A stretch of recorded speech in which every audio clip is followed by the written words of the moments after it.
Let's get good. I'm the Gamer Under Development, and this is our 1000 sub celebration Q&A, as well as a giveaway, and a couple of quick announcements about the channel going forward from here. So as you guys know, we currently have Sunless Skies and Endless Legend running. Those are both running right now, one video a day. That's going to change because we are bringing back ES2. We're going to be doing an ES2 custom faction that was sort of suggested by the community. We had a couple of people provide some feedback. What we're going to end up doing is a Sophon's Affinity faction with the Gene Hunter... Sophon's Visual Affinity, the Gene Hunter faction affinity, and then we are going to be a Republic, and due to some suggestions from some other people, they are going to be militaristic, which is actually pretty cool because that will allow us to sort of rush technologies and work on things like the stealth shotgun ships we wanted to do, and also just some really cool fighter bomber fleets with the Titans, because the Sophons get their Titans really quickly. They're really awesome. Then again, we're not using Sophon Affinity, so that may not be the case. Anyways, it's a really cool faction. I've already built them and kind of tested them out a little bit because I wanted to gear them towards new players so that all of the folks in the audience that are new to Endless Space 2 can build this custom faction on their saves and go take it out for a test drive, and it should work well enough that they can kind of learn some things about the game and have a good time with it, even if they don't necessarily win. Basically, I designed it to keep it simple. Anyways, we'll get into that this coming week. What we're going to be doing is we're going to be switching our schedule. So basically, Mondays, Wednesdays, and Fridays we will have Endless Legend and Endless Space 2, and then Tuesdays and Thursdays we will have Sunless Skies and either Endless Legend or Endless Space 2. That way we're keeping about 80% of the content on the channel, endless stuff that is strategy related, and then we've got a little bit of new stuff in there so that if you guys want to check out some other stuff, you can. I'm also currently looking into some keys for Warhammer 40k Gladius, and some stuff for Stellaris, so we may be playing those in the future. I actually have a really cool idea for Stellaris. Our buddy Cat09tails designed some really cool Stellaris factions that are based off the Endless factions, so we might actually run a game with that or something in the future. I'm not 100% sure on that, though. So with all that aside, let's get straight down to the Q&A. Sorry that took a second, guys, but I've been thinking about this a long time and trying to find a way to expand the offerings on the channel without moving away from what everybody kind of came in for, right? So anyways, let's get straight to it. So our first question comes from Bazzer, and I believe this one was on Discord. What is the actual reason you started your channel? I've talked about this before. Hold on, let me read his whole question, and then we'll do the whole thing. And I may not be reading it word for word because I made my own notes so that I would remember everything I wanted to say because I haven't done one of these in a while. So his whole question was, what is the actual reason you started your channel? You mentioned Endless Legend, but you didn't go into detail. Which factions are your favorite in Endless Legend, Endless Space 2? Which do you dislike? And do you plan to make guides for specific factions like first 50 turns? I'm actually going to move this thing so that when I read it, it actually looks like I'm still looking at the camera, because that's called good placement of windows. Sorry about that, guys. Anyways, let's go. So, before Endless Legend, I had a really narrow perception of what indie games were, and I mean, maybe this was just the time period, really, but based on my limited experience back then, I felt like indie games were where you went if you wanted to see prototypes for great innovative ideas, but not complete, finished, polished games. And maybe that was true back then, or maybe it wasn't and I was just misperceiving it. I don't know, but what I do know is that when I found Endless Legend, I was like a Civ player at the time.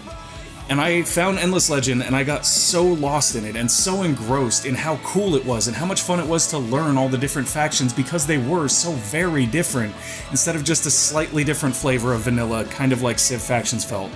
And it blew me away though. It blew me away because I said, here we have Civ by 2K Games. This is like the game in this genre, you know? And then Endless Legend, produced by Amplitude Studio, this little studio out in Paris, and it's so much better in my opinion. And it like blew my mind, and after that I got into Darkest Dungeon. I just dove into the world of indie games, and I also dove into learning about the gaming industry. And I learned a lot about the gaming industry that I didn't really understand, and it made me want to start this channel because not only did I want to share with people how great indie games were, and that instead of complaining about how bad AAA games are, we should just be buying the good indie games so that the AAA games don't make the money and then they switch their style. Anyways, I wanted to start a channel to share my newfound love of indie games. I wanted to start a channel to share Endless Legend because that was the thing that had opened my eyes, and I wanted to start a channel to kind of educate people about the gaming industry, and we used to do that a lot more on this channel. In fact, if you look in the history, there's a video called Shooting from the Hip that's a little bit like that. It takes a lot of time to do that, so we'll get there later. There's another question that refers to that, but we'll get there later. Okay, so to the question of which is your favorite factions, by every metric that matters to me personally... Oh, wait, that was... Sorry, I'm lost in my notes. My favorite factions, Endless Space 2, it's all about the Lumeris for me. I love their dust focus, and I also love their theme, the whole Space Mafia thing, like, right up my alley. Love it very, very much. In fact, I've been wanting this for a while just so I can use it in the videos or something. If anybody out there has a great no personal use meme, please link it in the comments. I want your no personal use meme. I will put it in videos, I promise. It's like my favoriteest thing. Okay, in Endless Legend, my favorite faction is the Forgotten. I just love their entire theme. And I think that the thing that really sold me on them, I think I fell in love with them when I was watching their intro video, and the narrator says, "To survive in a world gone mad, we embraced the madness." And I was sold right there. Like, that was... I'm done. That's my faction from now on. Like, I love the Forgotten. Absolutely phenomenal. I love their theme, and I really just love the whole thing. The Viking thing combined with, like, the shadow magic, it's just super cool. At least to me. Like, I nerd out for stuff like that. So, that's totally where I'm at. As far as factions that I dislike, that one's pretty easy. I'm not good with the Cravers at all. I can actually play the Necrophages. I'm not great with them, but I can play them. I have a ton of trouble with the Cravers. I have a ton of trouble expanding fast enough. I have a ton of trouble properly managing their population because it's such a hassle with them. And I'm honestly just not an aggressive enough player to really play them effectively. Which is weird, because I can play Militaristic Hisho okay, but Militaristic Hisho are not... They don't necessarily have to keep the same frantic pace that the Cravers have to keep, so it's a little bit easier in my opinion. As far as the question on guides, I am totally down to make guides. Let me know what you guys want. Which factions do you want to see first? That's what the comments are for. If you guys want guides on a specific thing, just let me know and we will make that a priority, and I'll find a way to get that into the schedule. Sorry if that took a little long, guys. Once again, it's been a while since I've done these. I'll try to speed up the next few questions. Okay, so our next question comes from Technocrate. When do you think you'll be doing some multiplayer, fights with friends, or team against one another? So, that is a really great question, Technocrate. We do, well, when I can, when time permits it, I stream on Saturdays, and usually that's from about 2 p.m. Pacific Standard Time to 6 p.m. Pacific Standard Time on the weekends when I have that availability. And when those weekends are around, we do multiplayer games in Endless Space 2 or Endless Legend. We also, on my Discord, we do a weekly game day on Sundays where it's not streamed, it's not anything like that, it's just a community get-together. It's a day for us to all hang out, basically. And on those days we do Endless Legend and we do Endless Space sometimes. We also do other games though. Tabletop Simulator is real popular because of the wide variety of games available. But I have been thinking recently, because we have a lot of people coming into the channel that are new to Endless, and they're trying to learn the game, and some of those people are less comfortable playing on stream, so like just doing multiplayer on stream, not necessarily the best thing. I've been thinking about perhaps getting people to sign up and putting together like a noob game, where like I essentially play just like a third-party arbiter and sort of sit back and just help with whatever I can and let everybody sort of learn at their own pace. So if that's something you're interested in, let me know in the comments, because if there's enough people interested in that, I will absolutely put that together. So I think I answered those questions. Time to move on. Thank you, Technocrate. Oh, and thank you, Bazzer. Sorry that I didn't thank you. Okay. Christoph Sant 8. What would success look like to you? And I believe when he asked this question, he said, I know it's a fairly basic question, but it's always a good one to ask. And honestly, it's a great one to ask, because like, this is a really complicated question, right? If you ask most YouTubers this, you're gonna get one of two answers. You're either gonna get, well, making enough money to go full-time. That's the money answer. The other answer is, oh, I don't do this for money. I just want to grow the channel. And that's all true and stuff too. But I'm gonna level with you guys. Let's be realistic. Money is not a bar of success necessarily for me, because money doesn't matter. What matters is what you can do with that money, but money is definitely a part of being successful on YouTube. In order to do more things, you essentially need more funds. It's really as simple as that. That being a means to the end, yeah, money is kind of a sign of success. Is it what I would say is my biggest sign of success right now? Absolutely not. I actually wrote this down so that I would say it correctly. Give me a second. There we go. Today, for me today, success is honestly just hitting my upload windows. That is actually a struggle sometimes, making sure that everything gets up on time. So for me, every time I hit that upload window and it goes through and there's not a problem, because let me tell you, there was a day like 2 weeks ago when YouTube decided to schedule my video for the next day instead of the day that I wanted, so it didn't actually go up, and like I had a mini heart attack because that stuff freaks me out. I take the channel very seriously in that regard. So hitting my upload windows is success for me on a day-to-day basis. Every time that sub counter dings just one higher, that is success for me right now. That is all I'm looking for. It would be unrealistic for me to think of anything much, much larger than that. I would, of course, like someday to be successful enough to be able to dedicate more time to this, because that would allow me to revisit more of that educating people about the gaming industry content that I like to do. That content takes a lot more time, and when I've noticed that when I'm time crunched and I try to do that, what ends up happening is I don't have enough time to do the proper research, and it reduces the quality of those types of videos and content. So I don't do those as often anymore, just because they are more time consuming and I don't have the time to dedicate to them to get them to the quality level I want them to be at to deliver to you guys. So success for me would absolutely look like having enough time to do that someday. And then there's pie in the sky success.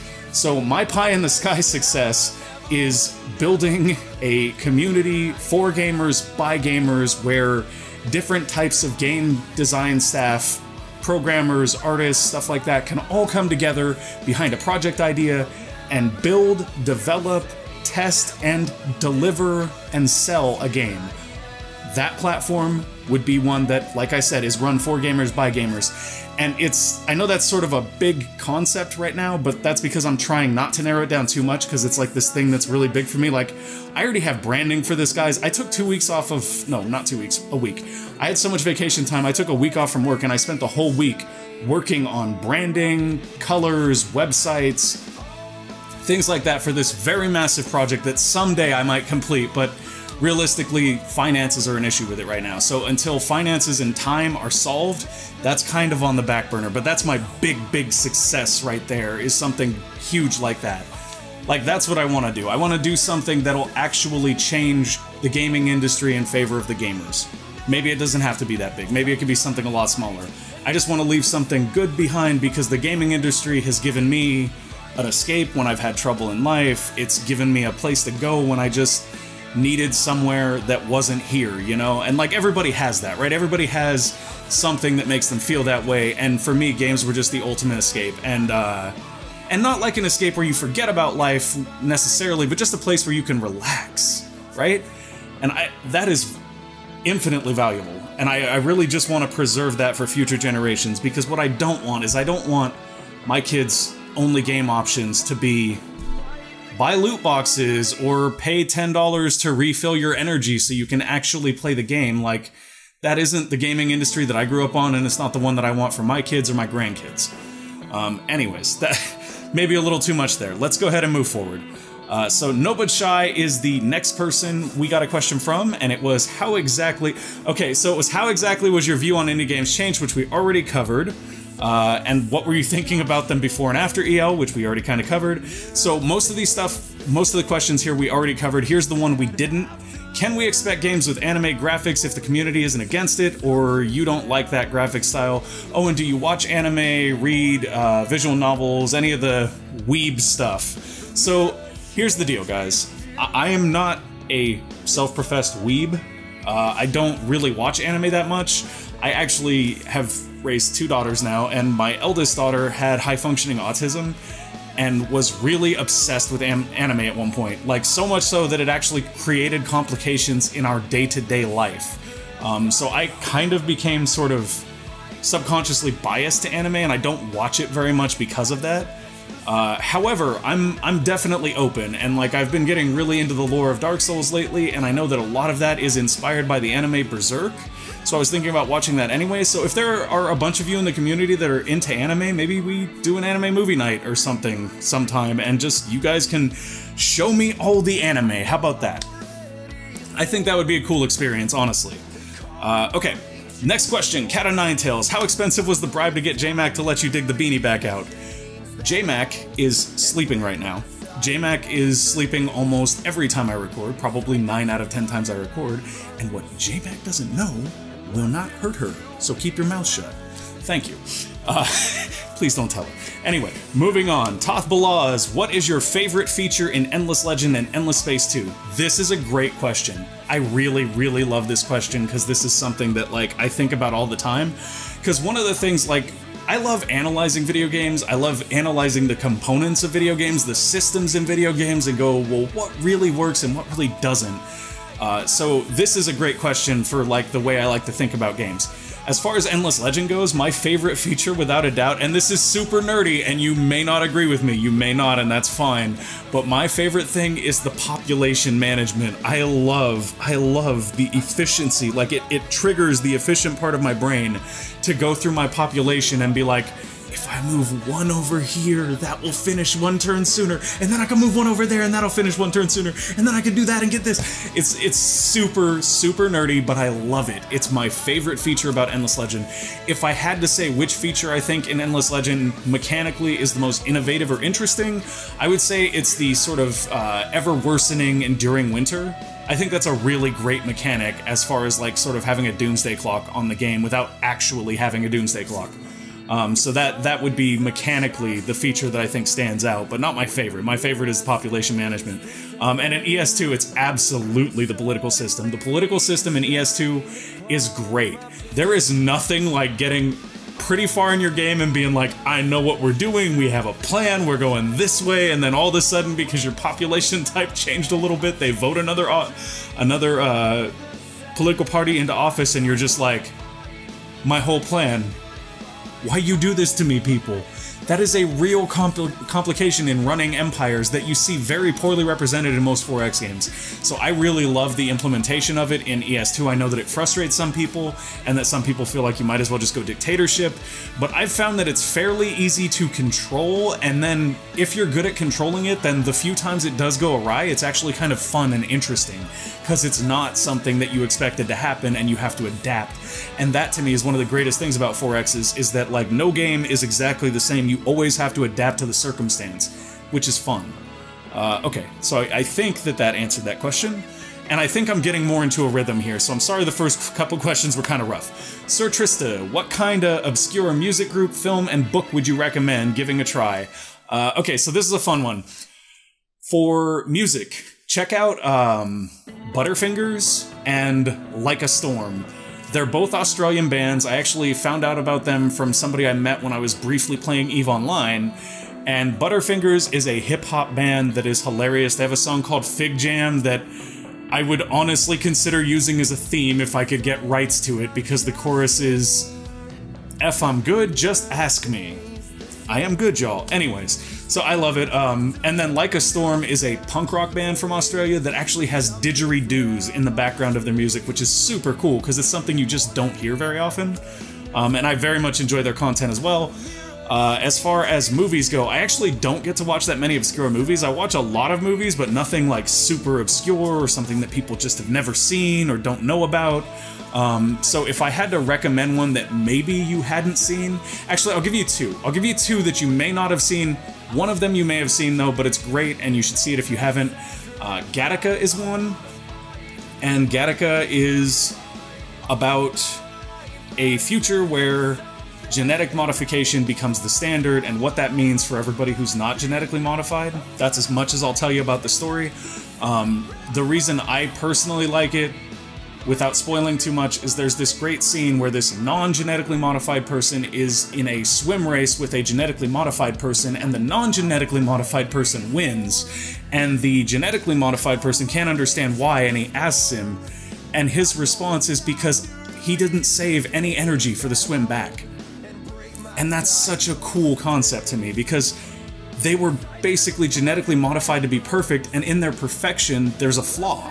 How cool is that? Like, conceptually, that's just really cool to me, you know? And it also plays on this sort of belief that I've always had that, like, human beings have our perceived limitations, the places where we see we can't go past, and then there's our actual limitations. Kind of like they say we only use a percentage of our brain, but not the whole thing. Like, I think that human beings have this sort of inalienable spirit to them where, like, if you really need to push, if you really need to hit that next gear and push through something, you'll find it. If you just dig hard enough, it's there. And I think we all have that. And that's just my belief. Anyway, the other movie I would recommend if you have seen Gattaca is Equilibrium. It's a little bit less of a philosophical movie, but it's also very much in the vein of like a Fahrenheit 451. And basically, it's about a future where mankind has decided that emotions are dangerous and we shouldn't have them. And that should be enough to tantalize your taste buds if you're into the same kind of Orwellian dystopian futures I am, and you should definitely check it out.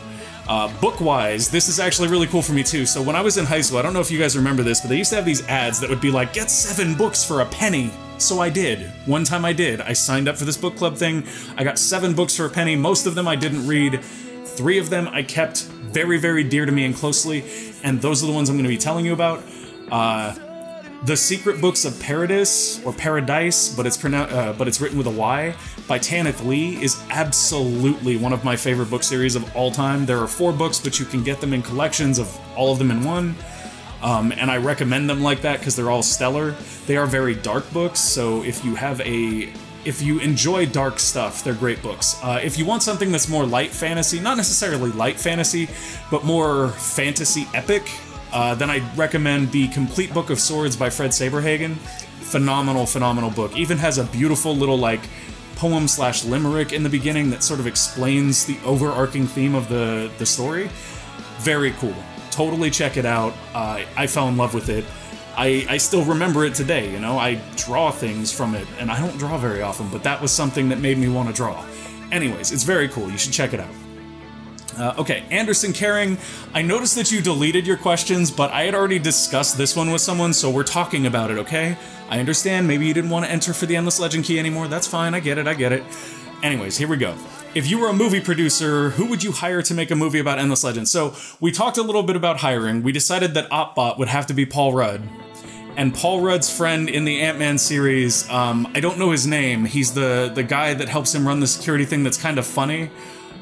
You guys know who I'm talking about, the funniest guy, like the really funny dude. He would have to be the leader of, like, the roving clans, and, like, in his gibbering way, he would totally try to sell people on everything and it'd be great. But anyways, despite all that, the more important thing that we talked about was how cool the story would be, right? Because you would have to do it like an anthology series, and it would have to follow a series of inter-faction wars. And we would want it to potentially end with the Vaulters, you know, ascending to space in the Argosy as the Necrophage wash across Auriga, finishing, you know, consuming everything, and winter rolls in sort of at the same time. That's what we'd want to be the climactic scene you'd get. And we would open, we talked about this too, we would open with the war between the Vaulters and the Mages, which involved the Urkins. This is the backstory for the Mycara. And essentially that first movie would end with the Vaulters splitting into 3 groups. There would be one group that was left for dead and became absorbed in the mycelial web. Those would become the Mycara. There would be another group that was stuck, left underground, locked in the vaults. Those would be the Forgotten. And then the ones that made it to the surface and began to live up there would be what we know as the Vaulters. And then you could just carry on from there, introducing all the factions. We also talked about the Necrophage appearing as sort of a... what's a good example for it? A developmental thing. Like, so in the first movie, you see just a little Necrophage thing, and then by the time you get to the final movie, like, they've turned into this entire faction that's, like, consuming Auriga. And we ran with the idea of maybe showing them as having escaped from the laboratory that is Auriga's core. That would be super cool. Like, when we talked about it, I was like, this is great. We should totally make a movie. Amp, I'm telling you right now. You guys know I love your thing. If you decide to make a movie, I'm right here. I got you guys. I got you. We have a beautiful story to tell here. Just saying. Keep that in mind. Anyways, moving on. Neiman, and this is our last question. Do you like hard, realistic sci-fi or books? What are your favorite? So here's the tough thing. I actually don't have a lot of time to just sit down and read books. I read technical manuals for work. I read articles on the internet. I watch a lot of movies, I listen to things, but I legitimately don't have a lot of time to just sit down and read books. Also, I find that as I get older, when I do sit down to read books, I just kind of fall asleep, which isn't very productive. The last book I actually read all the way through was called The Historian, and it was like a vampire fantasy book, but it was actually a cool one because it was rooted in like Vlad's interaction with historical things. So as far as like realistic sci-fi, I would kind of quantify that as that. And I love it. I love realistic sci-fi. The thing about realistic sci-fi is that realistic sci-fi intensifies the way that you feel about the sci-fi, right? Because here's the thing, when it's realer, when it's closer to reality, rather, we can empathize with it, we can connect with it, we can understand it better, and it makes whatever feeling that science fiction would elicit, be it horror, be it amazement, it makes it so much realer to us because it's so much closer, at least in my opinion. So I'm a huge, huge fan of realistic sci-fi. I think it's great. And if you have any recommendations, go ahead and leave them down there. Maybe I can find them in audiobook format so I don't fall asleep. Alright, so that is all those questions. So now what we're going to do is we are going to draw a winner. Whoever gets the win will get the game that they basically signed up for. I actually don't have the sheet open right now with all the signups, I don't think. Let me double check that. I do not. So what that means is we'll figure out the winner here, and I will send you a message with the game that you basically signed up for. I have a whole spreadsheet for it, don't worry, it's all organized. Now let's see who wins. The winner of the contest is Christoph Sant8. Oh, it's not showing. Whoops. Okay, hold on, guys. Technical difficulties. There we go. Christoph Sant8, and that, if I'm not mistaken, was a Twitter message, and Twitter is Symbiosis, I believe? I think it's Symbiosis. It's either Symbiosis or it's Endless Legend. I'm not sure. It's one of those two. Anyways, congratulations, Christoph Sant8. Thank you guys for sending in your questions. I actually really enjoyed answering them. There were some really great questions in there, and I hope that I wasn't like too verbose or anything. It has been a long time since I've done one of these, so I'm shooting from the hip here, rather... Well, okay, no, that's a different series. I'm just straight shooting with you guys right here, so hopefully you enjoyed it. I always love having these sort of conversations. It's actually why I like streaming, because I love having conversations with the community and just talking to you guys, because, I mean, that's the best part of having a community. Like, you have all these people that have different opinions and different ideas, but they're being brought together by a commonality, and that's super cool, because you get to experience all these different things, and you get to experience it through the framework of the commonality. Anyways, sorry, I'm just nerding out a little bit. Thank you guys for watching. I hope you enjoyed the video. If you did, go ahead and give it a like. If you didn't, give it a dislike. That'll let me know that I did a terrible job and I should be better next time, and I totally understand. If you're new to the channel and this is your first time seeing what's going on here, welcome to the community. Click that subscribe button and, you know, tag the little bell thing down there, because if you don't, then YouTube will decide that you don't want them to put a cowbell around one of their employees' necks that goes off every time I upload a video, so that they know to personally send you a notification to come watch it. And why wouldn't you want to do that? Somewhere out there in the world, there is a YouTube employee wearing your cowbell. Remember that. Thanks for watching. I'll see you guys next time. Bye!